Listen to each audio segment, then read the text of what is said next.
Here, we do what others don't. Dream what others won't, driven to leap forward, determined to always give back. Here, we work where giants have played, where the connection of work and ethic is made. A diverse community possessed with a passion To know and grow and go and show the world we are prepared to change it. Here, we ask what must be done, for in doing we learn and earn success. and you can get there from here. DePaul University. Here, we do.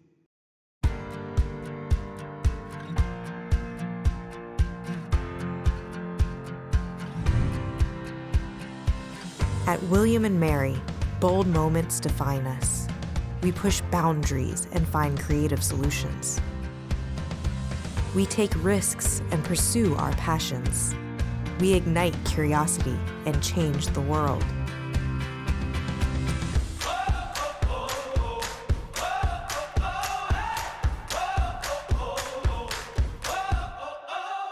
At William and Mary, we see bold in action. We challenge what is known, explore what is new, and imagine a bold future. We are, and always will be, a university for the bold.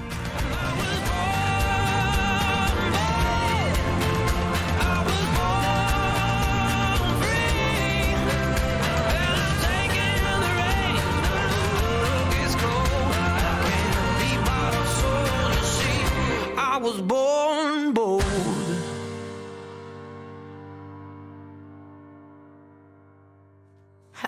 Hello, my little pug champs, and welcome back to EGFC Season 3, Week number 3. We are your commentators for the evening. For all those that are just joining us, I'm Duramgar, joined by my lovely, incredible co-commentator, Fang, aka Fan9S. How are you doing today? I am doing great. I just had like 2 croissants, feeling very good, well recharged, and ready to go into this next set. We've got William and Mary versus DePaul coming on through. We had DePaul absolutely kill it last week. Yep. So I've heard William and Mary, very hot school in contention for that, but no time for talk, Dara. We must jump right into it right We do here. have time for talk. That's exactly what we're doing the whole time. We just got to talk about something else. We got Luco and Icona. It's going to be Sephiroth and Youngling. This is going to be a bit of an interesting matchup. I feel like both of them just sort of like invalidate each other's game plans sometimes. So we saw how crazy Ikana was last week, just with how solid they were with a lot of management in terms of Youngling's tools. Very, very safe punish game. Didn't tend to go off stage for edge guarding a lot of the time, but really, really fantastic projectile usage. I remember Luco, I think, from William and Mary last season I commentated, but they've got a new character at the helm in Sephiroth. And man, oh man, I cannot think of a better character to really duke it out with Youngling. I feel like a lot of Sephiroth's mid-range is very, very healthy against the character.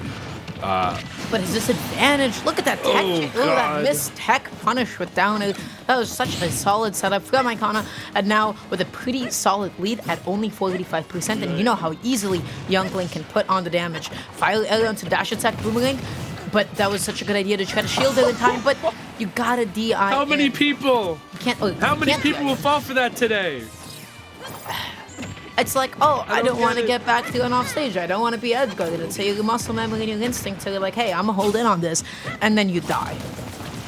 It's okay to hold out when you're at a low percent. When Sephiroth has you grab in that position, you know exactly what he wants to go for a lot of the time Yep. right there. Luco cleaning it up very nicely, though. Interesting counter usage, because that counter does not reflect. So I'm wondering if Luco's just trying to stunt Ikana's approaches like right in front of him, or if they're just to dissuade tempo. I don't know, but it's working. It's working well. Oh, that dash back into side B would have been such a good idea, but I kind of just, bravely neutralizing there. And once again, the same exact setup. Neutral B into down air. Sephiroth is so light. Lugo has to make sure that the techs are on point so that they don't keep on meeting the same fate. Ikana doing such a good job of making it so frustrating for Luco to get in. Luco kind of, with how tall Sephiroth is, he's susceptible to getting clipped by lots of stuff. He really can't afford to jump anywhere that isn't pretty much directly in front of Ikana. You've got to watch your landings a lot of the time, too, because Ikana's finding so much mileage off of these missed landing aerials from Luco. And Younglink making it back from so deep. That was so well played from Icona, and still going to be able to make it back. I feel like Luco can just get out there in Scintilla or back or something, because Younglink is not a character you want to allow to get back onto the stage. With that being said, beautiful spacing on the back hill. Luco taking its last stock. Really good recovery right there from Ikana earlier on with the boomerang. I like that a lot, but that confirmed, Dara. Oh my god, it just seems like Ikana has been so disciplined in wrapping up these stocks. They know their confirms. We saw lots of projectile confirms in a dare. We just saw one into up air. You know, Ikana knows how to polish off these stocks, which Younglink can struggle with sometimes, depending on the situation. But I feel like Luca was a little bit too easy to hit a lot of the time. I feel like there was not enough respect being put on these projectiles from Luco. I agree. Yeah, no, for sure. Yeah. I feel like Icona is such a good player in the sense that, like you mentioned it, where they just have a good amount of character knowledge. They know their situations, they know their setups, they know their follow-ups, they know how to set up tech chases and fire. Like just saying, hey, I know you're going to be put into a tech situation right now, so either you miss this tech or you neutral that up, and I will, or you tech and play, and I'll be able just to down air you successfully and kill you. They're able to continuously set that up, and I just feel like Luca was struggling to react to that and struggling to understand the position that they're in, because you can't be missing those kinds of things. You just keep dying so soon as a result.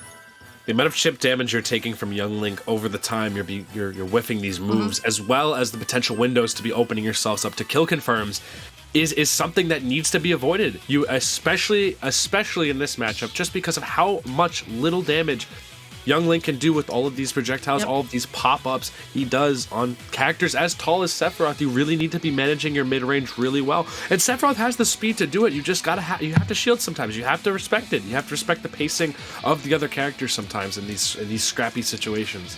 With Younglink especially, I feel like a lot of it is having the confidence to follow your own intuition with how you want to move around projectiles.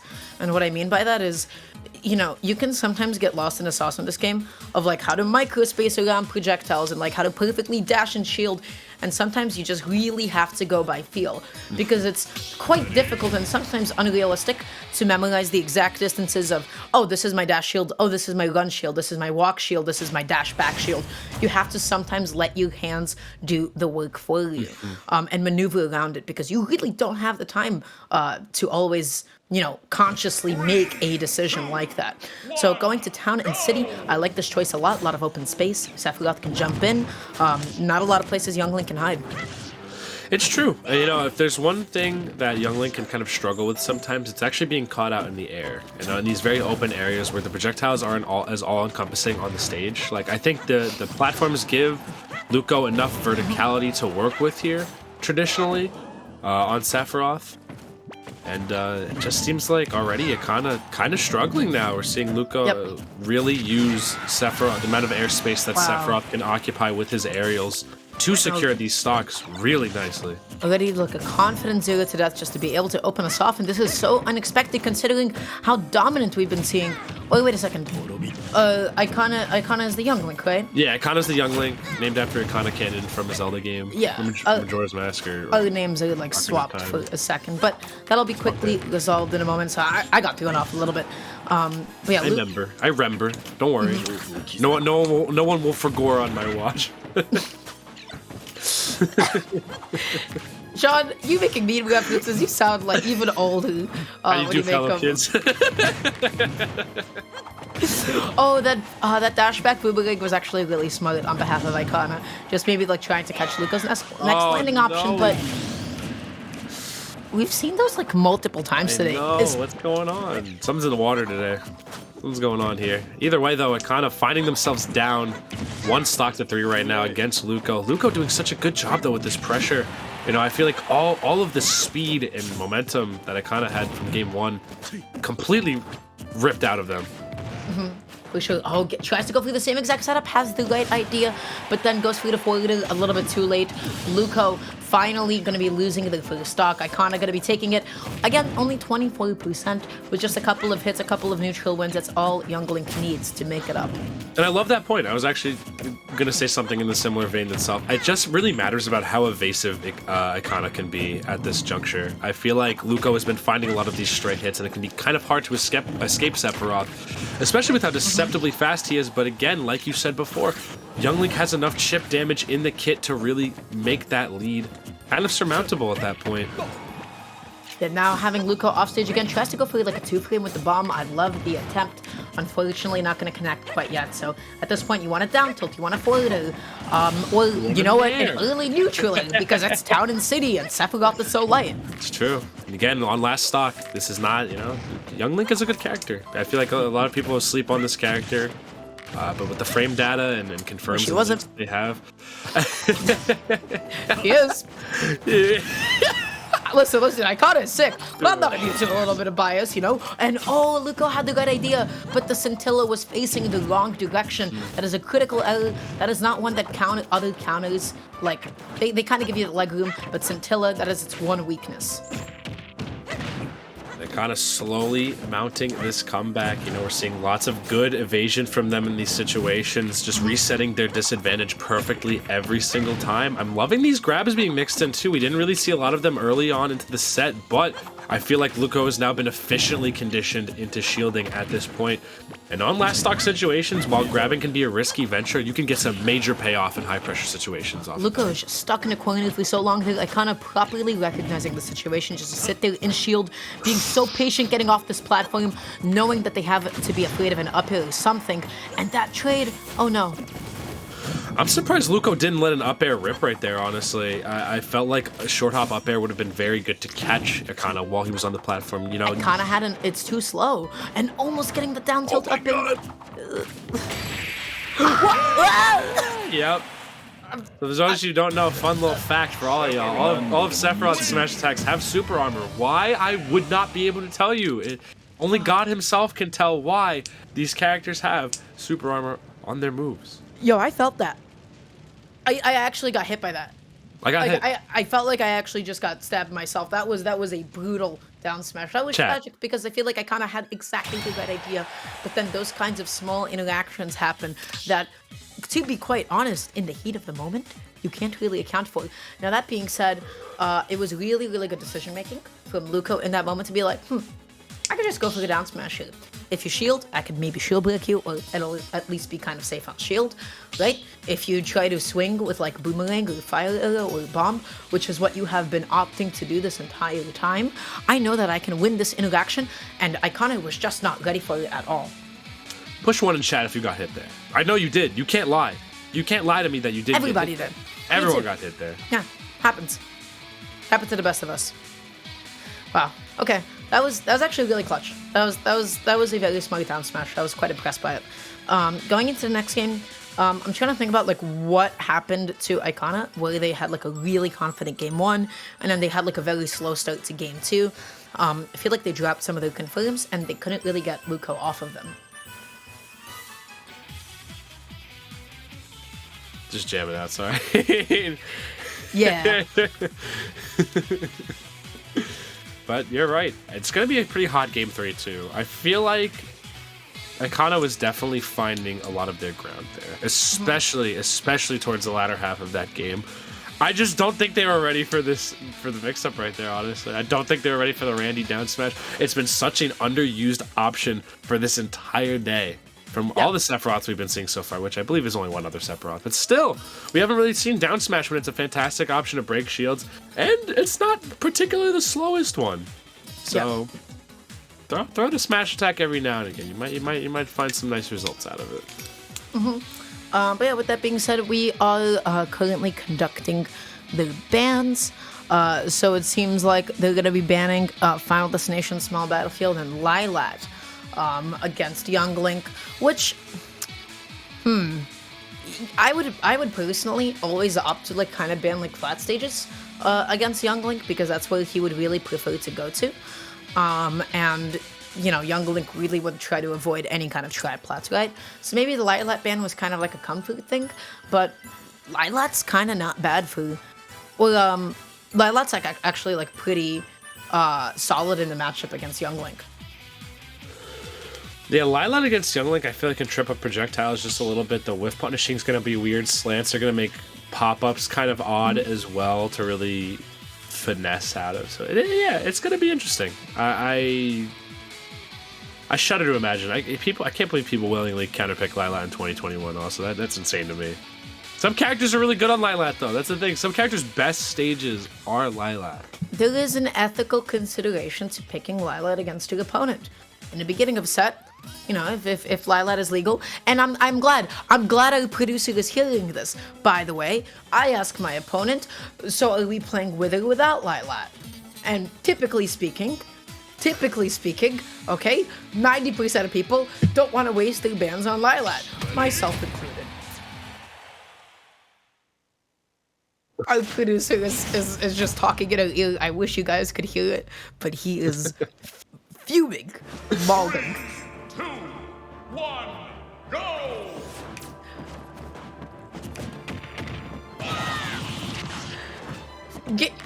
Game number 3.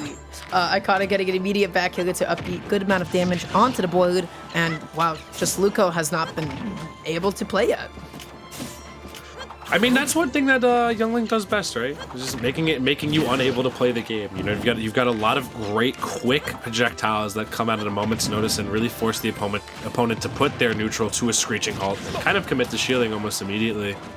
I'm loving it. We got the Kingdom Hearts music out here, and nothing says more than Kingdom Hearts than a child beating the ever-loving Christ out of Sephiroth.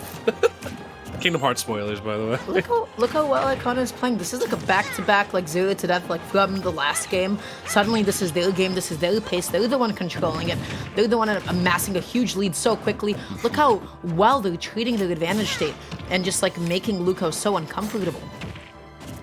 This was definitely the stage pick, I'd say. Yeah, it's making it a bit easier for Akana to really maneuver around these platforms quite a bit. Luco is kind of just stuck right now. There's just so much projectile pressure being done that Luco really needs to wait for his openings as opposed to just letting them slip. It can be very difficult against characters like Young Link because Young Link really doesn't have a lot of windows for error. You just kind of have to catch him in the air when he decides to do a sloppy jump.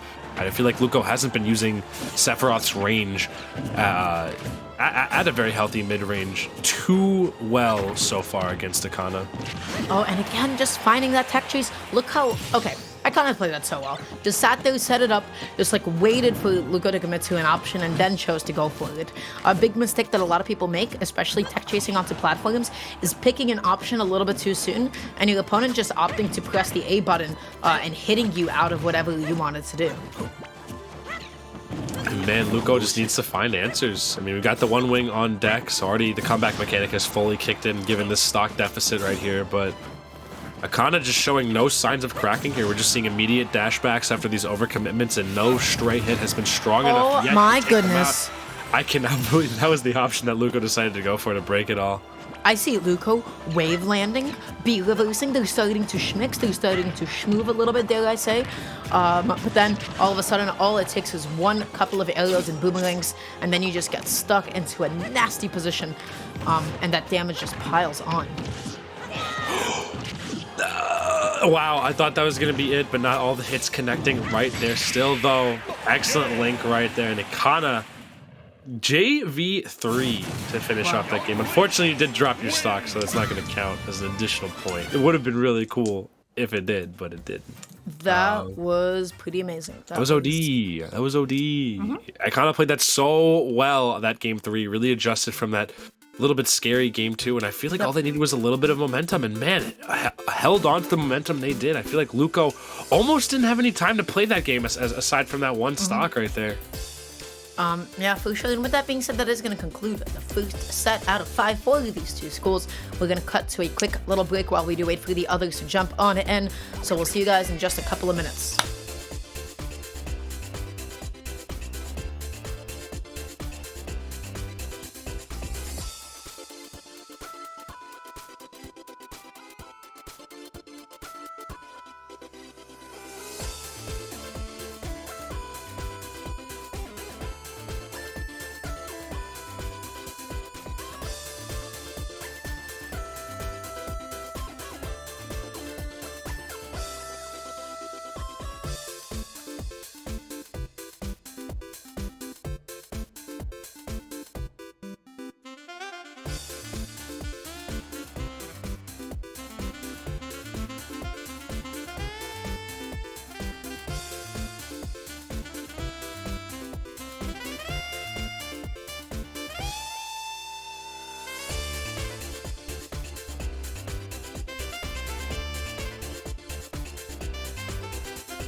What's poppin', everybody? Welcome back to EGFC season number 3, week number 3. I can't count. I know last week was week number 2, but we're back at it. I am NPT Fang here with the lovely House of 3000, Daramgar. Daramgar, how are you? I thought it sounded like that sentence was going somewhere else. Like, how are you doing today? I'm doing pretty good. I'm chilling. I'm hanging out. I'm excited to see some of the matches that we have ahead of us. We had a pretty awesome first set. It was really close. Well, it was actually really back and forth between the two. Tight. But now we have Matt Beach, the Kazuya, representing DePaul University, going up against Dizzy from William and Mary. Bayonetta Kazuya. This doesn't sound good. Imagine showing this to a blind man in the 1800s. What? Bayonetta Kazuya. I feel like Bayonetta in this matchup can kind of get away with ABKing a lot and going through a lot of heel slides, just because what is Kazuya realistically supposed to do in response to how she wants to combo you, how she wants to juggle, and just imagine how bad his disadvantages. It can be tough. I mean, Kazuya, one of the more heavy set characters in this game, so he will not be dying for a while unless he gets comboed off the top pretty consistently. I don't know how bats within interact. Okay, well now I know. Well, they just don't work. So Kazuya's combos, there's a little bit of counterplay there for Bayonetta and bat within. But honestly, Bayo being as light as she is, it can still make Kazuya's combo game a scary, scary thing to deal with. And that idea to go above the ledge was so smart. Matt Beach, as a result, was able to get out that down smash, put on a bit of damage. Oh my god, uh-oh. Oh my god. Oh my god, Matt Beach. I mean, we saw this last week from Matt Beach. I feel like people just aren't equipped yet to deal with Kazuya. They don't know the matchup. They don't know that you have to respect the hell out of this character, because if he gets his hands on you, you're going to be taking some fat damage, and his combos are lethal too. There's really very little wiggle room for you to get out of them, given how you cannot SDI and simply just rely on regular drift DI to get yourself out of these situations. One big thing that's super important. Oh my god. Is that all it takes? Your shits are gone. Goodbye. Kazuya Mishima wins. What electric wind god fist into an F smash? At 60%? Sure. Boy, what the hell? Oh my god, Matt Beach. Relax, buddy. Relax. Matt Beach played that so well. No, chill. Alright. I got thoughts. I got opinions. Let's hear them. There's a couple of things here that play. Number one, when it comes to edgeguarding Kazuya, it's really important not to sort of try and edgeguard him when he's already in a position to up B. The point that he is most vulnerable is when he typically opts for neutral B, or is out there slowly drifting and maybe double jumping back in. That is typically going to be the biggest opening to edgeguarding him, as you cannot. And I promise you cannot contest that up B hitbox. That thing is big and scary, and it will stage spike you. The second thing is that I think is super important here is you need to know, you need to quite literally imagine the area of effect that Kazuya can just burst into, because he doesn't have really quick and safe long distance pokes. He doesn't have projectiles. He bursts in from the mid range.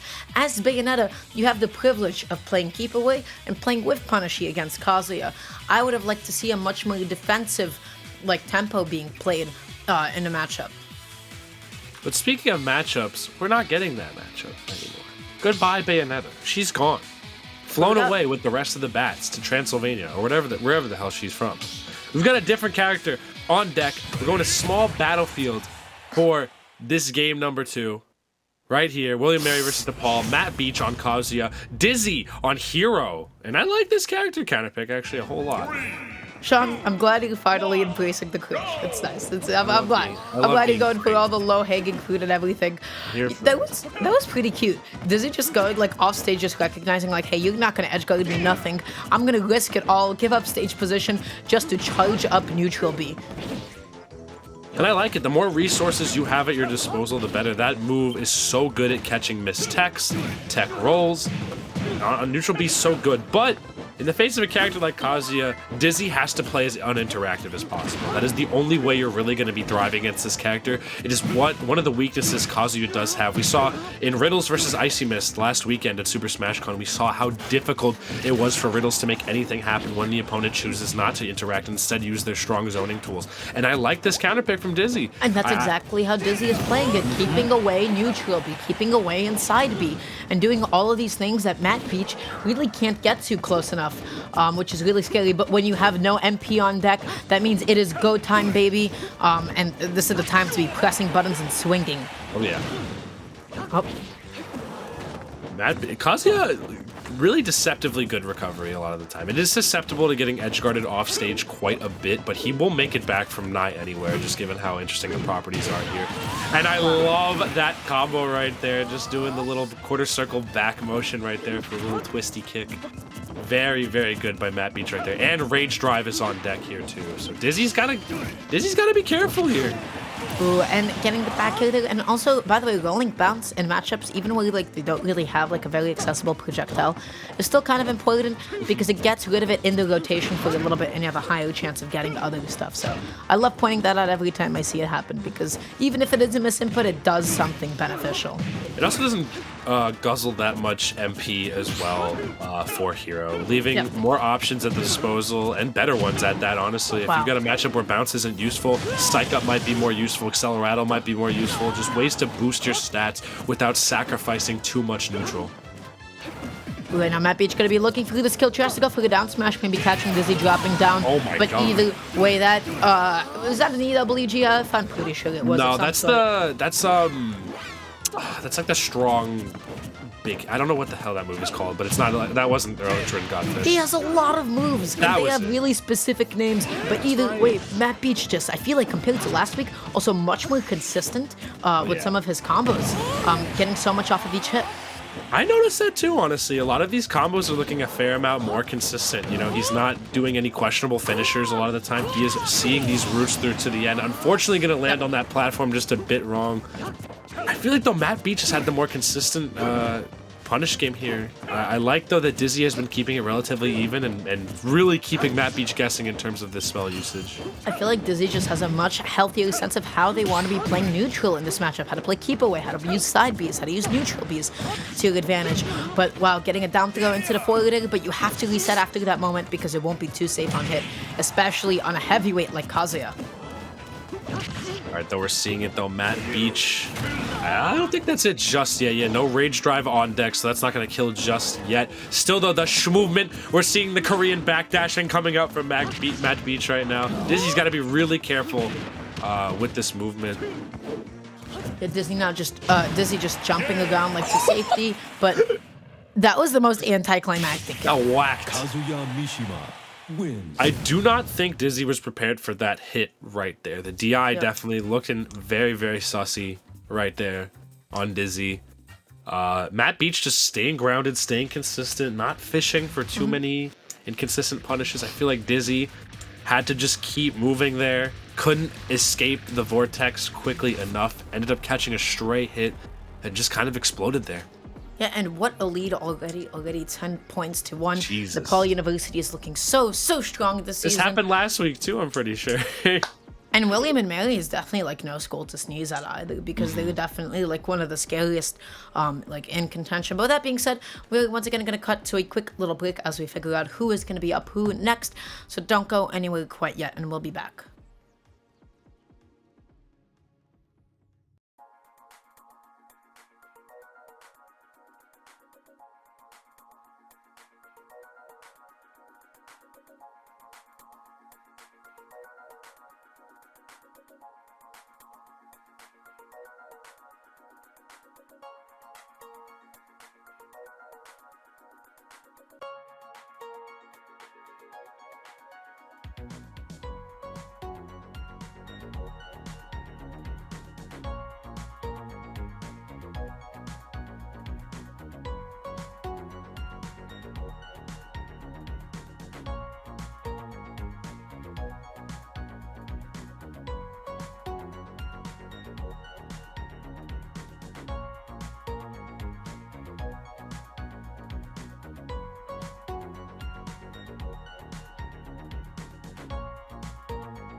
Hello, gamers, and we are back with a little bit of Super Smash Bros. It's us, your favorite co-casters, Ramgo and Fang.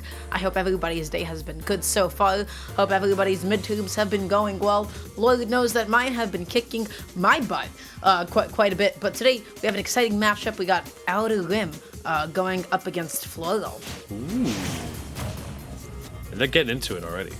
we're hopping into it. What characters we got? We got Outer Rim playing Robin and Floral playing Shulk. Okay. So I do remember Outer Rim a little bit from like last season. They were quite the Robin. They really, really solid. And I'm just excited to see them play again. It's nice to see a familiar face. Oh yeah. Floral, a little bit of a new face, as I recall. I don't remember this player from prior seasons as well, but I already love the game plan Outer Rim is going for right here. Really just small thunders as well as L thunders to just dissuade Floral from really getting any quick jump-ins right here. Robin's got some nice quick zoning tools. You know, those early ones come out fairly quickly. They can really just keep the opponent at bay until they get a little too flustered, try to go for a scuff jump input, and then Robin can just anti-air from there on out. And Outer Rim keeps on going for these super committal ledge options, jumps, and drop down double jump arc fires, which are, you know what, at the end of the day, only mix-ups. And you gotta slow down and simplify some of your ledge options sometimes. And notice how they had no more Elwind back in the tank to make it, but I didn't know you could attack out of it after you whiff the spell, after it's like completely empty. That was a cute little stall right there, but Floral, excellent pickup right there with that down-angled F-smash. That was perfect. That was just good recognition too that Outer Rim did not reach the Town and City plat, but that up smash is going to be able to do it. And now with that being said, Outer Rim, who gets that forward, who gets the up here. This is such a good position, has the right idea, but slightly misspaces the arc fire. That projectile has to be really, really precise. Outer Rim keeps on opting to go for a lot of arc fire neutral and out of disadvantage. And Floral is kind of hitting through it or consistently punishing Outer Rim for it. I'm surprised we've seen so many Shulks in these colleges. Like, I feel like so many of these schools have a Shulk player at their helm, which is such a great character to have because he's not really one of the more heavily favored top tiers in this game. Like, a lot of people would prefer to play other characters typically, but a good Shulk is often terrifying to deal with, as we're seeing Floral and Outer Rim right now. This is pretty even, Dara, as far as Outer Rim had a good idea. They were so close to being able to get the neutral, but Floral was like, already. Wait, that was so good. Oh no, could have done I think that uppy a little bit earlier and still made it back, but Floral making it back safely nonetheless. Outer Rim is just refusing to die right here. And using the back hit of the down smash, always the most deceptive hitbox. Why does that hit behind Robin? Because why not? Oh no. That shield coming in so clutch with Floral, still holding on to the stock a little bit longer. Now has Outer Rim off stage. Oh man. They keep on trying to go through like the back hitbox of Floral too. Like, I appreciate the attempt to be like a little bit cheeky with it, but sometimes you just gotta land, reposition yourself a little bit, maybe just go through like an up tilt. I feel like some of these stocks could be like that was good ledge trapping right there before. You saw the back air. As soon as the back air did not hit, they opted to go for forward air, which is honestly an all more encompassing tool to be using right there. But Outer Rim managing to not just cling on again consistently and managing to get that stock off. Yeah, but going to be evening it all the way back up. Now we are at both 0%. And again, Outer Rim keeps on going for like these hard punishes out of like a falling up air or something. And they have the good idea, but they just need to be in a better place to go for it so that the arc fire actually connects.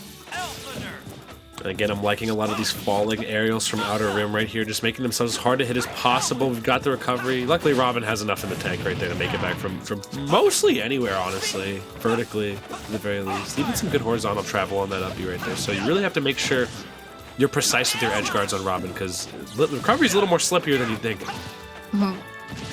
But Outer Rim almost finding that back hitter, finds this one, gets Floral to be off stage, opting for jump outs there. It was so smart, but just taking so much knockback, meeting a bit of an untimely demise there through game number 1.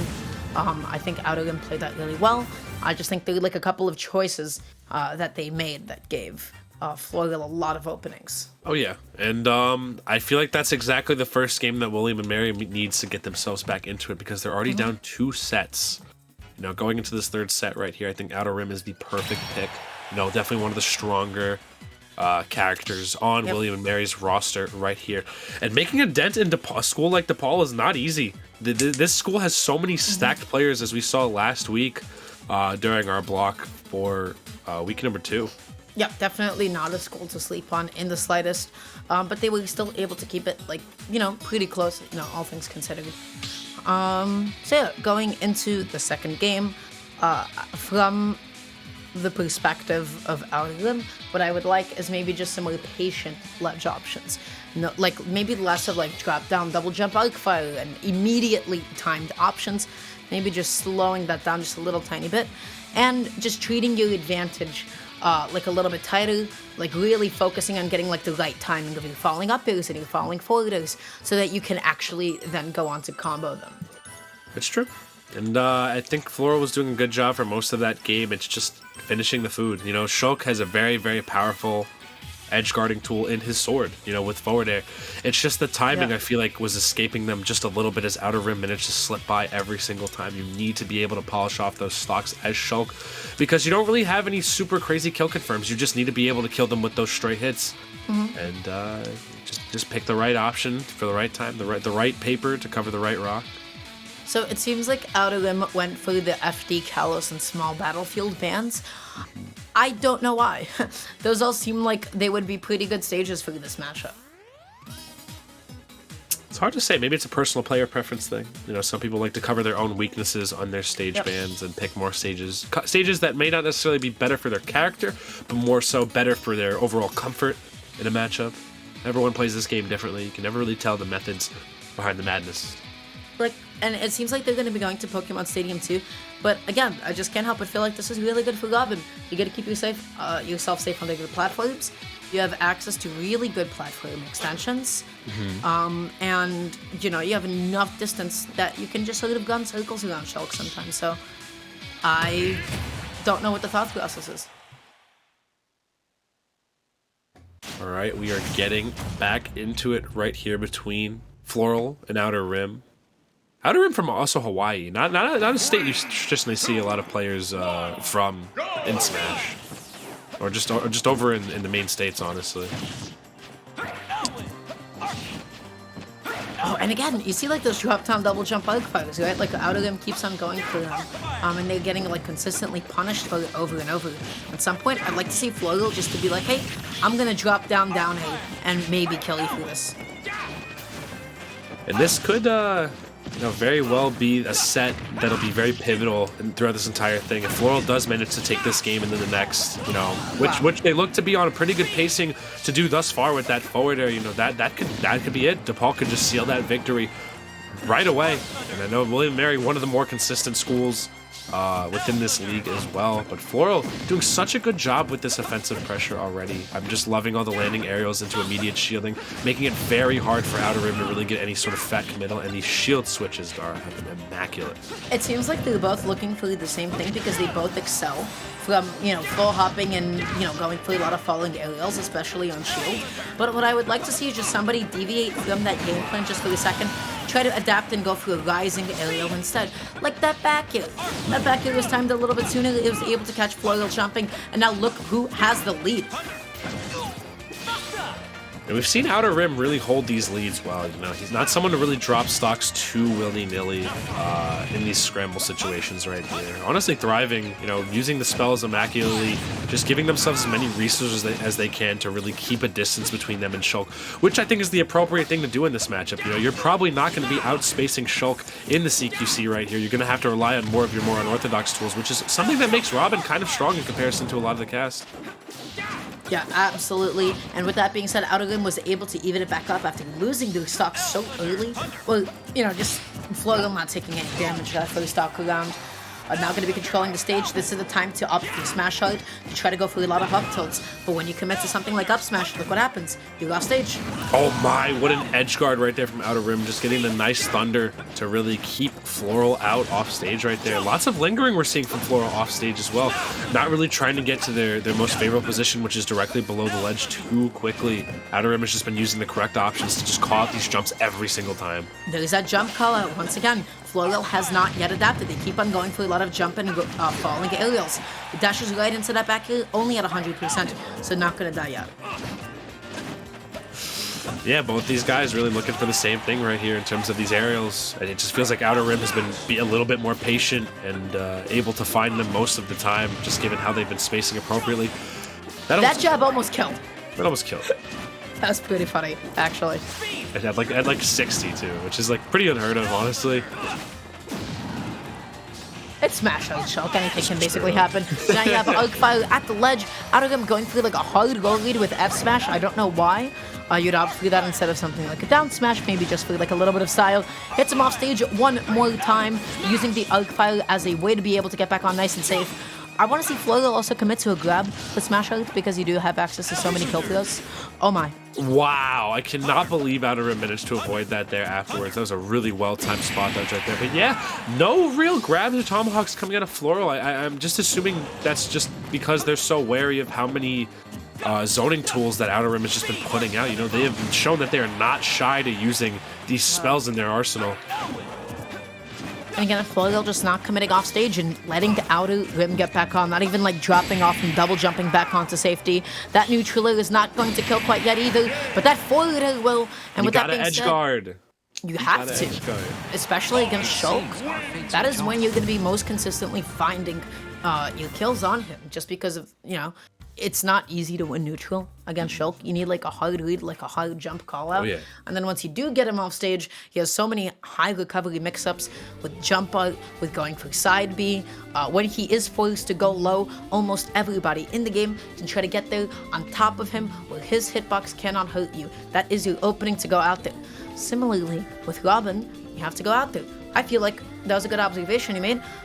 Who edgeguards who kind of defined who won this set, because had Florial gone through more edgeguards against Outer Rim, we would have been seeing them lose their stocks a lot more. They were trying to ledge trap a lot of the time, but their ledge trap was like, they weren't committing to like roll distance. They were just doing dash back and forth consistently to maybe catch like high jumps or anything like that. If you stand at roll distance as Shulk, you should be able to catch everything.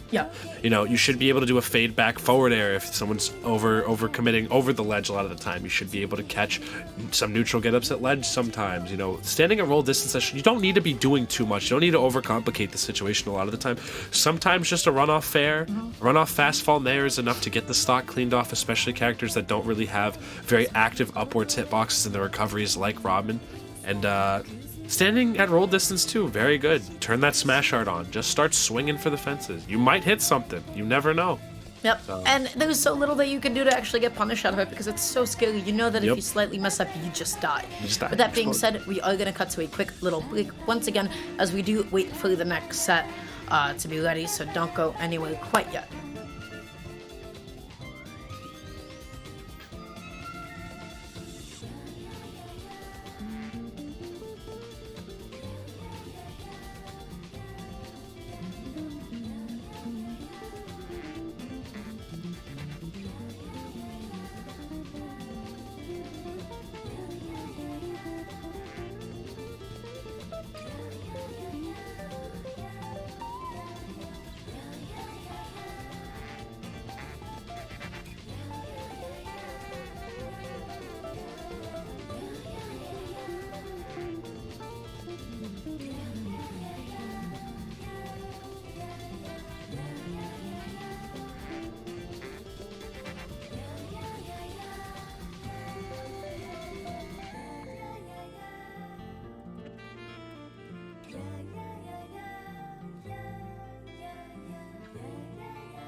Alrighty, my little pog champs, we are getting right into the match. We have North from William and Mary going up against DePaul's very own Skull Kid. I love talking about this matchup.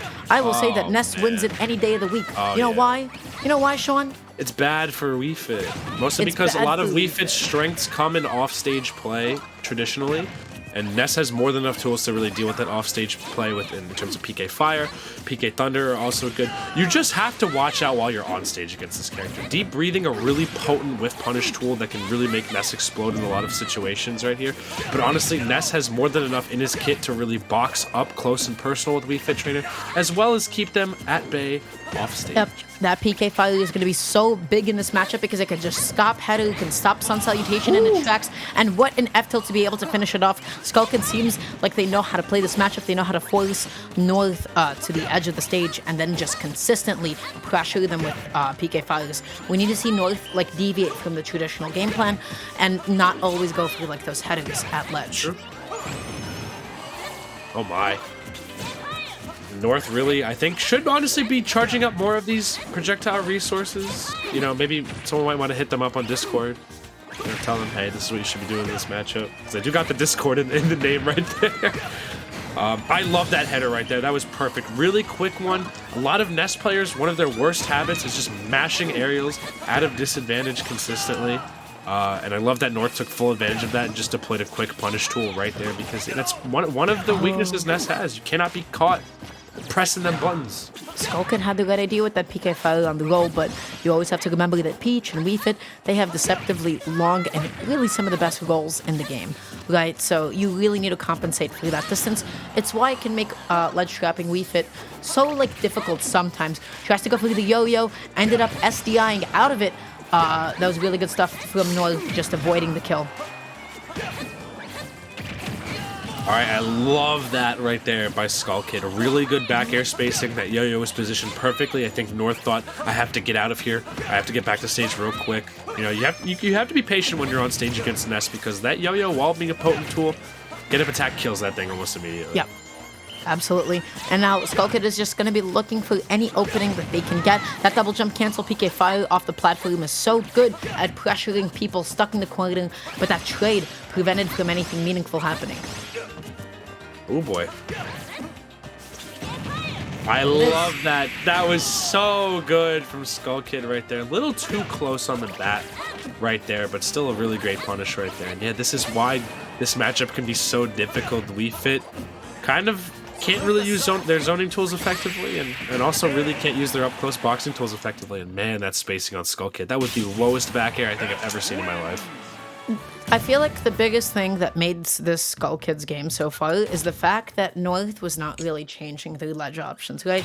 Because Skull Kid was looking for one thing and one thing only. It was PK Fire at ledge. And if not, you know, sometimes they threw in like a little full hop neutral to catch them jumping, right?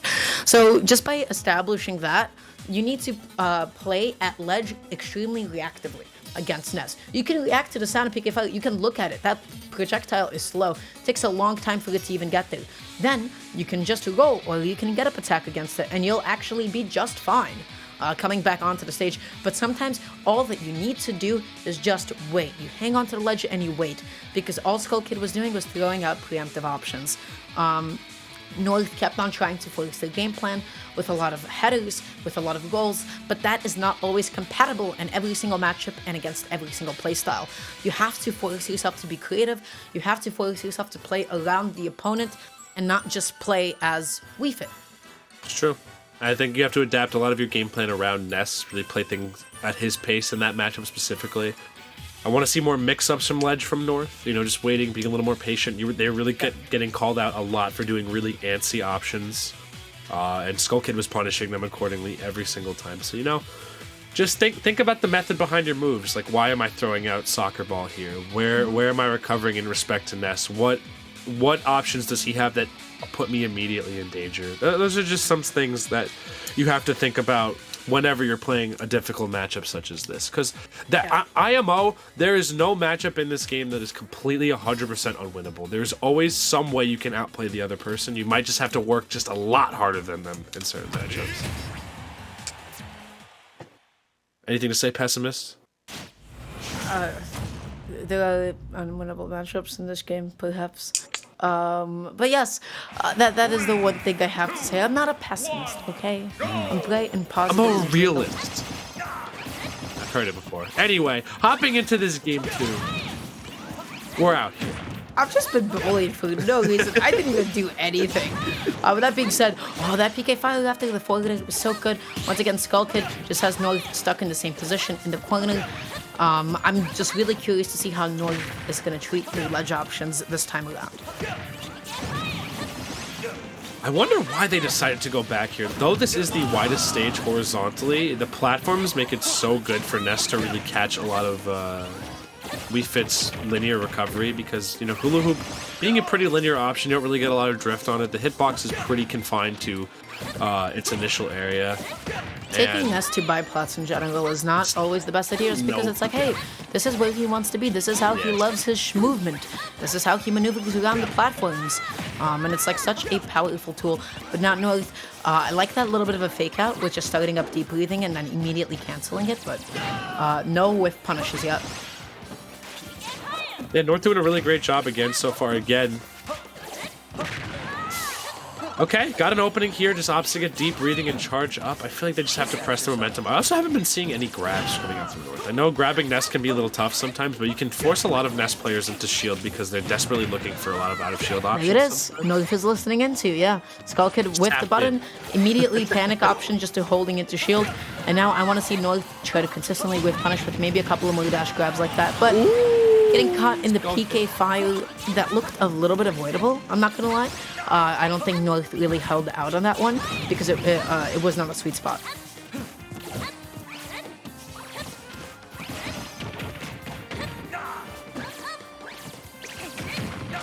Tries to go for the yo-yo, maybe setting up a tech chase, but not quite, as North just opts to go for the Sun Salutation there instead.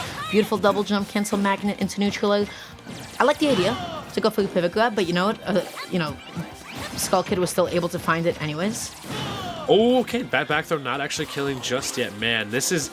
I don't know if it's a blind pick for the matchups in this league, but I swear this might have been one of the most unlucky draws I think North could have gotten here, as DePaul pretty much seals the series at this point right here with this crushing 3-stock from Skull Kid. That was just well played. It was clean. That's how you play Ness Wii Fit. You keep them stuck at the ledge. You make them think that they're safe in the traditional ledge options, and then they are not. So really good stuff. The Skull Kid, that's going to be putting DePaul University at a 17-6 point lead. So unless DePaul is going to... unless William and Mary gets a couple of points onto the board, now it looks like it's going to be curtains for them. So they have a lot of work to make up for. We'll see the last 2 matches of these 2 schools in just a little bit, so stay tuned.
Hello gamers, and we are back.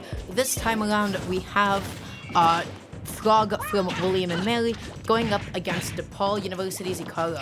So this, based on the set count, because it is 17-6 after all, and you can only earn a maximum of 8 points in a given game, it does mean DePaul is going to be the victor, but they are still ultimately playing for points. In this matchup, I would be completely lying to you if I said I've ever seen this matchup before. Icaro is very good at what they do. I know that I haven't really seen too much of Frog's gameplay yet, but I know Icaro is a very, very solid Bayo player. I feel like we're going to be seeing lots of whiff punishing from Frog and stuff like that. I think that low dash is going to make things a little bit difficult for Icaro to get options like short hop ABK, really initiate neutral. Wow. But there's no problem there when you're just jumping from ledge into the giant fist. The thing is, when you're getting ledge trapped by Bayonetta, she will do one of two things. A jump lead with back kill or go for an F smash that is haha big funny hitbox, right? Haha, funny because hitbox. she doesn't really have ledge trapping tools besides those. If you know that those two tools are the only things that she can do to actually kill you at ledge, I feel like you can do a good job of kind of avoiding just sitting there waiting and then maybe rolling to get back on. Oh But that my. being said, wow. And yeah, you got to make sure you're SDIing out of those ladder combos right there. It's a little less potent in this game as opposed to older Smash iterations. However, it's still good to do. But definitely, if you don't know how to SDI, make sure you ask your local Bayo player or local multi-hit character main, how should I be SDIing your combos? It's important. You gotta avoid so much damage. If Bayonetta hits you and then deals 60% instead of like 30%. It's your fault. Well, I was just gonna say it's big. It's important. It really comes back to bite you at the end of the day. So Icaro, when I see Bayonetta jumping like that, I'm like, you know what she wants? Back kill. Bayo mains only want one thing, and it's disgusting. Oh, Sean. Oh, jeez. Still, though, Frog just, this is one of the difficulties that Inkling has had, since the dawn of time. The reason why a lot of Inkling players have dropped the character's still fairly solid, but my god, the amount of skill you need to at least consistently play neutral, win your interactions, and finish stocks off, it can be hard with Inkling. Yeah, absolutely, but Icaro not even losing the first stock quite yet, just jumping around, trying to maneuver around all these kill options, just barely witch timing past that dash grab. Oh my goodness. Oh my. Alright. Icaro just looking ripe. Rage on Bayo, nothing to sneeze at whatsoever. And I think Battlefield a perfect goodness. stage for Bayo because you get so much off of the platform extensions right here. Jab nowhere near close to killing just yet. We're gonna be seeing an edge guard attempt here. I love that Icaro. That was so smart right there. Man, if I'm Frog, I'm going back to the drawing board after that game win. Icaro didn't even take a single hit that final stock. That was just well played. I like that uppy a lot. I'm gonna tell you why I like it a lot. It wasn't even just the fact that the stage spiked. If there was like a tech attempt, if you could get like a stage stack on that, that's like great. But Icaro was still in a position to, I don't know, up B again, or literally press any other button, because they didn't like, up B doesn't have that much end lag, right? You can still always commit to another button, and as Inkling off stage, with a limited amount of resources compared to Bayonetta, you can't press out of your you can't really press a button that easily. So that was just well played. I love the edge guard attempt. It was so smart. That was really good. Yeah, why not go for it? You have your lead, you might as well just keep trying to extend it. And Bayo does not struggle off stage at all. In fact, it's probably where she's probably honestly at her strongest a lot of the time. She zooms around. She gets to fly. She gets to ABK. She gets to, witch time here and there. She gets to witch twist up and down. She's insane off stage. Oh yeah. She gets to triple jump. Why? I don't know. Actually, the only character in this game that's able to do that. To be sure.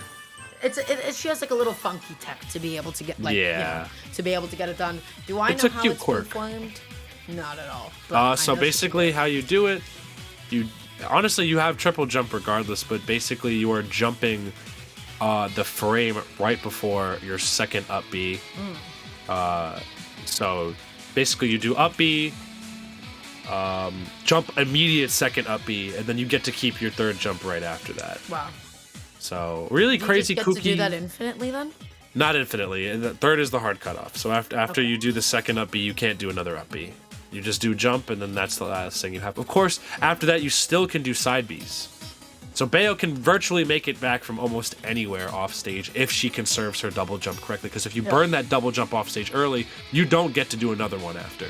Yeah, unless you're doing an upbeat. Starts to get like a little right bit after. difficult, but all good Bayonettas, they just hold onto that double jump really like. Facts. Seems like they're gonna be opting to go for Pokemon Stadium too. I'm not gonna lie, I feel like a really big thing is you have to shift how you play this matchup. Bayonetta is gonna be a big vibe check. It defines how you shield, how you jump completely. She still dominates the pace of a game for much of the cast.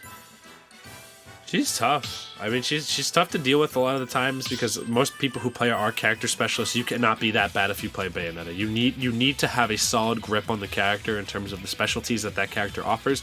She's not really traditionally laid out like a normal Smash character is a lot of the time. And she's also really tricky to pin down a lot of the time in terms of punishing her, you know, getting her in disadvantage and keeping her there because she's just so quirky. Yep. She's so quirky and crazy and cool. She's just like me. Wow. Okay. She's just like me. She's just like me. Alright, so game number 2. Yep, you just gotta be careful about how you play around Shield. You gotta make sure that your SDI is on point for this matchup. It has been how many years of Ultimate in Smash 4? Do I still know how to SDI Bayonetta? Nope. I just pick a direction and play. And sometimes it works and sometimes it doesn't. But listen, I'm a little bit lazy with how I approach this game, okay? I'm a human too. I have my flaws. And for those of you that are skeptical about SDI, oh, why would I need to learn this? It's only useful against Bayo. Let me tell you, you can get out of rapid jabs doing it. You can get out of multi-hits doing it. If you ever get hit by Yoshi down air, just wiggle the stick up. Literally just wiggle your stick up and you'll get it. You will not get hit by the full hit of Yoshi down air. If you wiggle outward on jabs and stuff like that, you'll be able to get them jabs if your SDI is good enough. There are kill confirms you can avoid if your SDI is good enough against certain characters. It's a good thing to have. So do it. Use it. It's another facet of the game. It might hurt your little fingies. It's okay. There are alternatives to controllers that will not hurt your little fingies. Yeah, excellent point. But that being said, look how confidently Frog is playing this time around, having a lead for themselves. Icario going to be sitting at kill percent, just playing back, zoning with these plat bombs. Wow. Yeah, PS2 being the widest stage horizontally, given those little lippies at the edge of the stage. So I feel like it gives Frog a lot more space to move around. And honestly, the stage is pretty damn good for Inkling. You know, it can do a lot of stuff off platforms. Up throw up air is pretty good. Roller up smash can kill a little bit earlier, just given how close the stage is to the ceiling. Speaking of stage to the ceiling. Wow, that forward is not going to kill quite yet, but Icario was fishing for it. With the diagonal down ABKs, they whiffed like 4 of them consecutively until they found it. Icario, though, swinging for the fences here, trying to find this kill as Frog. Still holding up this stock. I was going to say, we haven't seen a lot of regular splatter shot come out from Frog this set so far, but I'm loving the options they're starting to pick. Jab, always a very consistent punish tool right there. I'm loving what Frog's doing this game. Yeah, absolutely. Is that going to be like an up throw into the up here? Do they find the booyah? No, they do not quite yet. Needed a little bit more percent onto the board, but they had the right idea nonetheless. And now Icario finally taking that first stock, hopefully getting a bit of momentum started. All right, though. Okay, Icario's starting to chef up a little bit. You know, may look like a deficit right now, but Bayonetta's damage output on her combos is ridiculous. And all she needs really is one little startup right here. As you see, Icario just threatening so many options right here. Gonna give him stage control right there, actually, though, to let Frog back to center stage. I feel like you don't want to do that against Inkling. You have to edge guard Inkling, but Icario just mistimed it and ran off stage a little bit too soon. So they ended up meeting their untimely demise. And I don't think this will be a stock just yet. Yeah, Frog, for those of you who don't know, you do get an extra jump out of Inkling's side B once you do it off stage to kind of hop out of it. So realistically, you should be making it back from mostly anywhere as Inkling. Makes it back onto the stage. I like that Frog just that time opted to get a little bit more ink back on deck. Instead of just really focusing on the ledge trap, considering how early of a percent Icario was at. But that being said, Icario just really needs any way to get this kill. But that F smash gonna be clanking with Inkling dash attack. What an unfortunate interaction. Frog playing so much more evasively too, playing way more grounded. We're not really seeing them do any haphazard jumps because Bayo can really anti-air pretty well. I feel like Frog has not been just providing these openings for Icario, and we're seeing a little bit of frustration start to mount. Gets another diagonal down ABK, but at this point, Ikara has just not been able to follow up off of them. He can't really get a witch twist at this point, or anything, so I really don't know what the play is here. They just need to find a way to get Frog off stage or something. It's one of those things that makes matchups against short characters like Inkling so frustrating because a lot of taller characters can struggle to hit them with their short hop aerials a lot of the time. And Inkling having a very, very blessed dash makes it incredibly difficult to just get the tracking on this character done. Falling I love that back hills, recovery rising right there. back hills, and up tilts, all of those things that Bayonetta really needs to be able to get this kill are going to be that much more difficult to find. But is the multi-jab going to kill? Not quite yet. A little bit too close to center stage. Has to get this edge guard though, but All right, managing to keep the triple jump there. Really, really smart by Ikaro, but man, they're knocking on death's door right now. Even one stray hit, say maybe a splat bomb, will take that game 2 for Frog. wow. Okay. Considering how game 1 went, I was really surprised to see, like just how many different adaptations. Oh yeah, Frog was for able to real. make. It's actually insane.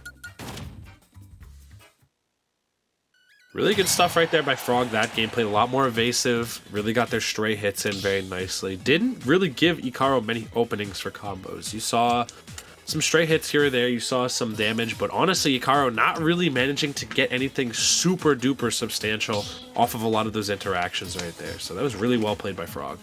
Absolutely. So, going into game 3, I guess the biggest thing for Ikaro is just like, having a smaller stage helps a whole bunch. Having platforms for Bayonetta also helps because if you can force your opponent onto the platform, it does give you another opening to find a lot of hits, right? Like with a lot of witch twists as anti-airs and ways to crush your platforms. That's almost always a good choice. So I'm curious to see what they'll opt to go for to game 3.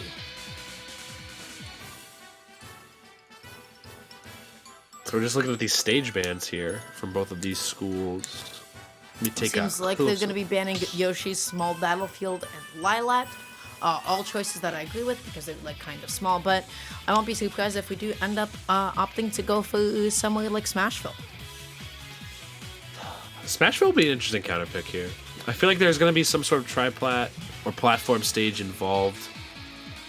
Just because that's just where Bayo thrives best, honestly. Town City. Okay. Not a bad stage for Bayonetta. Not a bad stage either, yeah. You get a lot of platform extensions and you can edge guard pretty easily on Town and City. You really have to go out there though. If you go out there, try to get like a witch twist forwarder, like an ABK forwarder, something like that. You can typically kill them pretty early just because of how narrow the blast zones are. Yep. So we're about to get into it. Town and City, definitely pretty favorable to get those kills off the side, but honestly, Inkling also tends to get some nice kills off the side as well, depending on what they hit. The win conditions are more than ever present for this character. But we're going to see what kinds of adaptations Ikaro can make. We've seen how crazy these swings can be in between games. Sometimes all you need is a fresh game to really readapt and get your mind jump started and rebooted. Gets the falling up there, does not find an immediate follow-up. Frog maybe waiting a little bit too long, tries to go for the back heel into the heel slide, but that should have been an out-of-shield punish. Anytime Bayonetta heel slides your shield, that should always be either like a neutral or like a grab or something. Even if it hits behind, you have enough time. Oh boy. And I like this. I like how much more patiently Ikaro is playing this game. You saw them kind of getting whiff punished a lot of the time. And, Bayo doesn't necessarily have to engage every single time with... She's got bullet arts on her nair and down tilt that make it really, really frustrating to get in against her. And she's got a lead right now. So Frog is going to have to find some damage off because Ikaro, I think, realizes that there's 6 minutes left on the board. Got all day to really play this game. And this is how you should be playing as Bayonetta. You really shouldn't be forced to commit to things like heel slide or ABK before your opponent. Bayonetta thrives as a whiff punish character, catching your opponent jumping in mid-range or catching them trying to go in a little bit too aggressively. Ooh, that time does not connect the witch twist after the ABK, but I love that wave. Oh boy. Okay, down there coming up from Ikaro right there. And yeah, Ikaro just playing it so much more slowly than before. We're just seeing such good patience on their part, just waiting this entire time.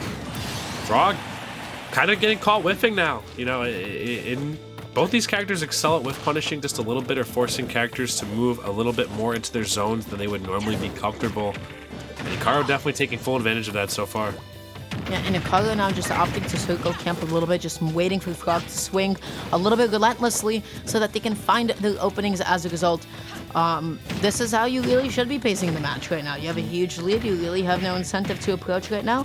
Gets the falling fairies into a grab, just catching Frog's next defensive option. Icaro is mixing. Ooh. Yeah, Icaro just playing this really evasively. Like, just honestly, just all the adaptations needed are right here. I love that air dodge back out of that to put Frog in a better positioning right Is there. that Was faster so than like the smart. typical option? It might be. It put them in an immediate spot to get that F smash off as opposed to rolling back or dashing back. And it didn't look like there was too much end lag on the Waveland right there. Interesting. I don't think I've actually ever seen that like as an option before. Yeah, So I'd that's be cool. curious to see if it actually is faster. Or maybe it's just like a little bit easier of an input for him. That being said, Bayonetta F smash at ledge, the classic, the old reliable. Icaro with a whole stock up only at 16%, and look how much more they're growing this lead. Still damage just piling on right here to Frog. Frog not really using a lot of the options they were beforehand in terms of splatter shot or splat bomb a lot. Instead, they've been again trying to play this whiff punishy game. You really can't ignore your options. Once your opponent adapts, you need to go back to what was working before. You need to start using more projectiles. You need to start using other tools in your kit. There is a good amount of versatility in Inkling's kit. You just have to tap into it. These resets on the platform are so big too, because Frog is basically all out of options. They get hit if they decided to go and press a button, they get counter hit. And if they do air dodge, they're still in a position for the target to cover them. So you really don't want to be wasting your double jump in these places either. What do? You die. No.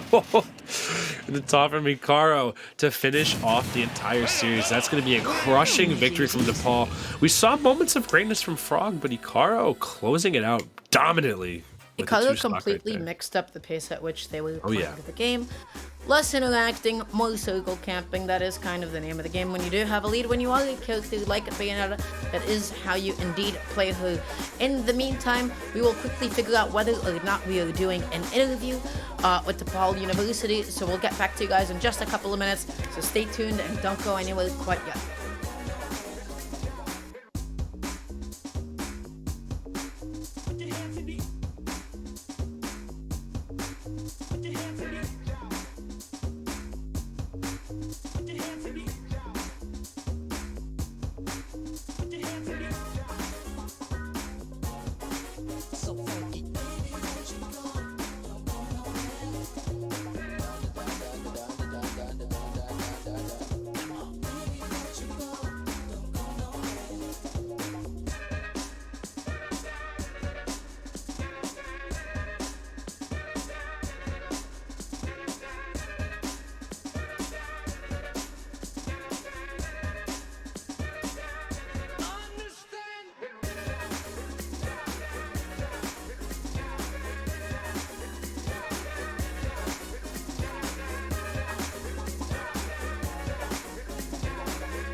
my little puck champs, welcome back. This time we have an interview with Icona from DePaul Esports. How are you doing today, friend?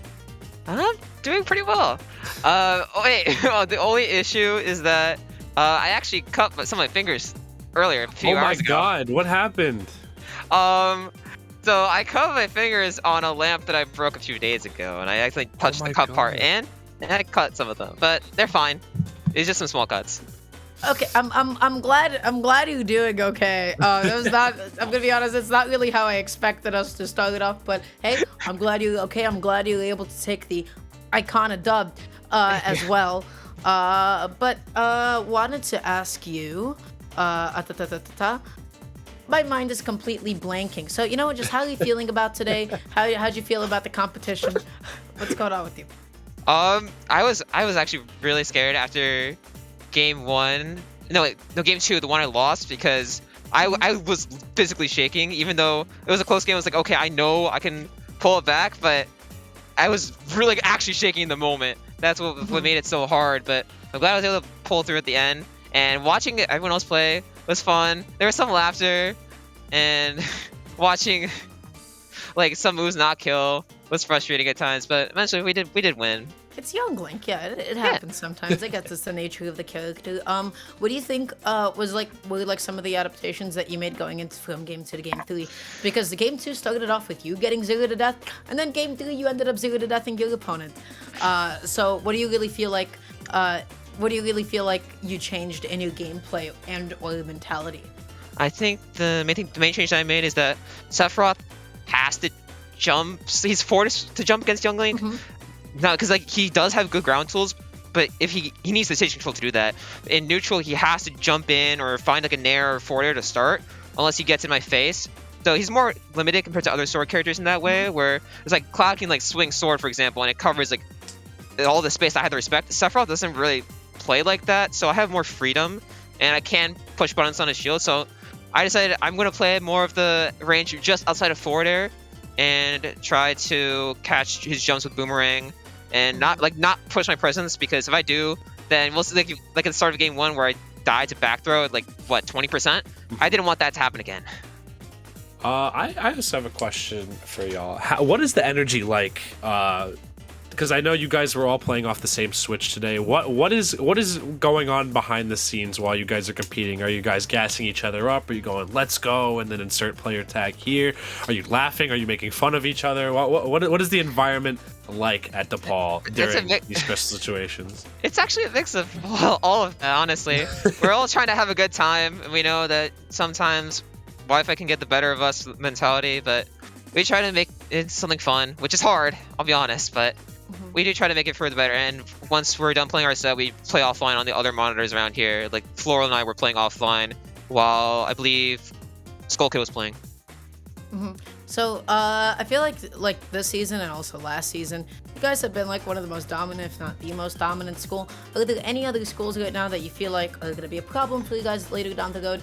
Maybe a couple of players specifically, or are you guys like pretty confident and like, you know, coast is clear through the season? Honestly, I think that'd be a better question to ask Matt, because I know he knows more about the other universities than I do. Oh, hi, Matt. Is it fine if Matt answers the question? I guess so. Yeah, sure. Go ahead. Yeah. Hey, what's up, Hello, guys? Matt. Hi. How's it going, Matt? I think I asked Welcome you the back. same exact question. You asked him the same last question week. exactly last week. I did ask the same exact It's question the last same week. question. I really Okay. wanted to get Icona's personal take on what schools they were personally like, afraid of, or maybe like thinking like they'd be a challenge down the road. But let's just ask it to you again. What schools and players down the road are you a little nervous about? Well, I mean, I could try and translate the question over a little bit. Kana, what are some of them? Maybe if this is too much revealing of our strategy, just say so. But what are some like character matches do you think we struggle against the least? Or that we struggle against the most? My Wait, mistake. pass Thank the you. mic. Pass the mic to Icona. Oh yeah. Maybe a little revealing, but I will say sword characters. Sword characters for sure. Our matchups are definitely not in favor against sword characters, and it's sort of hard because, I mean, like, how are we supposed to find easy matchups against Roy Cloud, Sephiroth, those are characters that win a lot of matchups, so it's not easy to find a good character for it. Yeah. Pikachu. I think you guys are managing fairly well, though. You guys had some good adaptation today, like your set with the Sephiroth player earlier. Right. Tag is escaping my brain, unfortunately. I think it was brain was too Luco, far. if I'm not mistaken. Oh, yeah, Luco, Yes. that was the one. Yeah, there you go. Yeah. So, yeah, there you go. You remember better than I do. As for other questions, I think we got it covered. I just want to say congratulations again on the W. You guys are proving week in and week out that you guys are a force to be reckoned with, and you guys are honestly probably one of my personal favorite schools to watch, just given your character diversity and how exciting each and every one of you guys are. So, just wanted to wish you guys more luck in the future. I know you guys are going to be back at it again next week. Do you have any closing thoughts or shout-outs you want to make before we send you guys off? Shout-outs to the rest of the team for playing today, and Floral said shout-outs to Among Us. Very cool, very cool. Oh, and one more thing, I'm glad that my Youngling play was enjoyable to watch and not necessarily, lame and spamming projectiles from across the screen. Thanks. All right, guys, have a great rest of your day. We will be right back with more Smash action here at EGFC, so do not touch that mouse. Get some water, refuel, because we're just getting started. Peace.